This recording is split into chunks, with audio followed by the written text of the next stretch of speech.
La République de Djibouti a été désignée par les Nations Unies comme point central où se dérouleront les opérations de transfert du pétrole FSO Safer, échoué au large des côtes yéménites vers un super pétrolier appartenant à l'Organisation mondiale.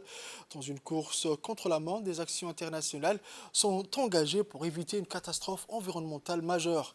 Le FSO Safer a un super pétrolier en état de décomposition rapide, ancré au large de la côte de la mer Rouge au Yémen, menace de se briser à tout moment, risquant ainsi de provoquer une marée noire dévastatrice ou une explosion catastrophique. Laissé à l'abandon depuis 2015 en raison des troubles régionaux, le FSO Safer contient actuellement entre 140 000 et 160 000 tonnes métriques de pétrole brut. Les problèmes de sécurité liés à ce navire représentent un risque imminent de désastre environnemental et humanitaire à grande échelle. L'opération consiste en l'arrivée d'un navire de soutien pour évaluer l'état global du FSO Safer, suivi de l'arrivée d'un méga pétrolier transportant des barrières pétrolières. C'est à Djibouti que se dérouleront les opérations de transfert. En cas de rupture actuelle du navire Safer, qui a déjà 40 ans, les conséquences pourraient engendrer une catastrophe environnementale d'une ampleur inégalée au sein de la mer Rouge.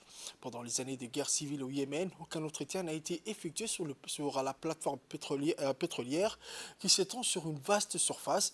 Par conséquent, les tuyaux et les parois du navire sont corrodés par la rouille et les gaz hautement explosifs ne peuvent plus être évacués.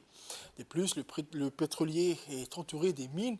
La plateforme contient 4 fois plus de pétrole que l'exempt Valdez lorsqu'il a provoqué l'une des pires catastrophes pétrolières mondiales en 1989. Une fuite aurait un impact considérable sur la pollution yéménite et la région ainsi que sur l'écosystème de la mer Rouge. Les Nations Unies estiment que 12 millions de personnes seraient directement touchées par les conséquences environnementales et sanitaires.